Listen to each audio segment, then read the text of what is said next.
عسلامة. اليوم باش نعملوا العصيدة بفريوة. احنا في تونس عنا برشا انواع متاع عصايدة. عنا عصيدة البفريوة اللي هي الصنوبر، عصيدة الفستق، عصيدة اللوز، عصيدة الزقوقو، وعصيدة الفرينة. عنا انواع ذوما نحليو بهم ونطيبوهم في المناسبات والا نطيبوهم زادا في الايام العادية.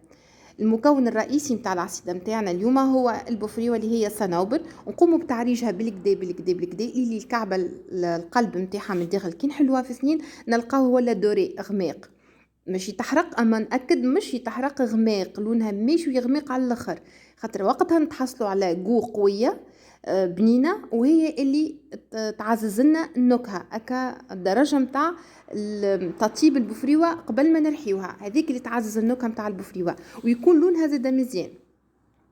باهي هنا خديت 80 غرام فرينه، خلطتهم مع 300 مليلتر ماء، خلطتهم مليح مليح اللي يدخلوا في بعضهم. ومن بعد خديت الماعون اللي باش نطيب فيه والا كسرونه ولا طنجره، نحط صفيه ونصفيه في الكسرونه اللي طيبت فيها باش يتنحى لنا توسكي زايد هذاك غاديكا نحيوه، يتنحى الكتل هذيك تتنحى. من بعد ما نصفيوها بالكدا باش نحطوها تويكا على الغاز الطيب، نطيبوها ونقعدوا نستنيو للي الفرينه تطيب. الطريقه هذه تخلينا العصيده متاعنا ما تقراسش في ساعه. الفرينه تطيب يجي مطعم البفريوه اقوى بيان برونونسي، وتطول لنا في الديوري دو في نتاع العصيده، مثلا تنجم تقعد حتى 10 ايام وما يجرى لها شيء وما تميسش وما تعملش انغو خايب. هوني نحطوا هنا قاعده نطيب فيها ريتو التكستور كيفاش وصلت التكستور هذه، نستناها جوست تعمل غلوة كي هكا تبدا تطلع في الفقاعات يعني تبقبق احنا نقولوا. المكونات والمقادير تلقاهم مكتوبين في صندوق الوصف.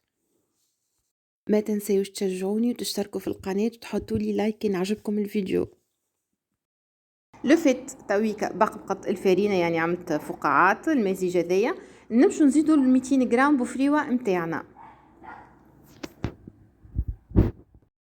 هوني نزيد نأكد عليكم البفريوة لازم تكون محمرة والا معرجة بالكدا بالكدا في الفور اللي تعطي اللون هذايا. يتو قداش لونها غامقة البفريوة ماهيش محروقة اما معرجة اللي خذت لون قوي دو فاسون كي نحلو الكعبة في سنين نلقاو القلب متاع كعبة البفريوة غامق.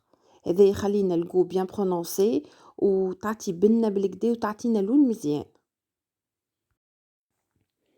نقعدوا تويكا نخلطوا دوبا نصب الفرينة على المزيج هذا. ما نحكي لكمش على الريحة ما بنا بصراحة النوازات من الفاكهة اللي تعطي جو قوي برشا مع تعريجة. تفوح فيسع في الدار ريحتها ياسر بنينة ومطعمها أبن بصراحة. هنا زدت 300 مليلتر الحليب، ان شاء الله المقادير الكل تلقاوهم مكتوبين في صندوق الوصف. شفتوا هوني كيفاش تكستور تحصل عليها ماهيش عاقدة ماهيش جارية ما بينين. اللون تعرف هونيا اللون مش هكا راهو في الحقيقة فاتح خاطر من الضوء، اما هو لونها اغمق من هكايا.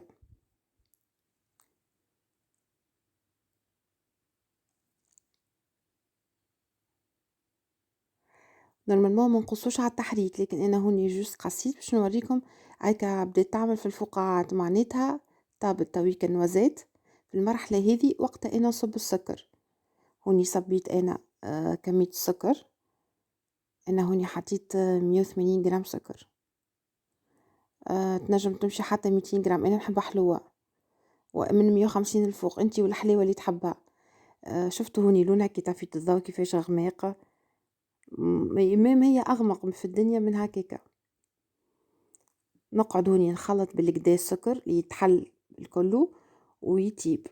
مش نصب السكر ونطفي، لا لازم ينصب السكر ونستناها حتى تبقبق، تقعد مدة تبقبق شوية معناتها السكر زاد وقتها طاب، خاطر السكر هو اللي زاد باش يحفظ هنا. شفتوا تكستور محلاها هكاك لازم. ان شاء الله تعجبكم ان شاء الله تجربوها بالحق ما تندموش، تعطي تكستور هايله على الاخر. واللي يحب يزيد شويه عطرشيه في اخر التياب ينجم ما يزيد شويه. انا لا نحطها في الكريمه بعد طيبت لها خاطرني كريمه عربي ما شاركتهاش معاكم الكريمه العاديه نتاعنا بالاصفر نتاع العظم والحليب والنشاء وزدتها في الاخر شويه عطرشيه يكها. جربوها ما تندموش. هوني زينتها بشويه بيستاش كان جا عندي شوية نوازات أخرى راني زينتها بالنوازات خير تجي تتقرمش. وهنا وصلنا لآخر الوصفة، إن شاء الله تجربوها. إذا متأكدة كي نجربوها ما عادش بدلوها الطريقة، إنه سهلة وتجيب لكم عصيدة ياسر ناجحة. وتويكا ما نقولكم كان بسلامة.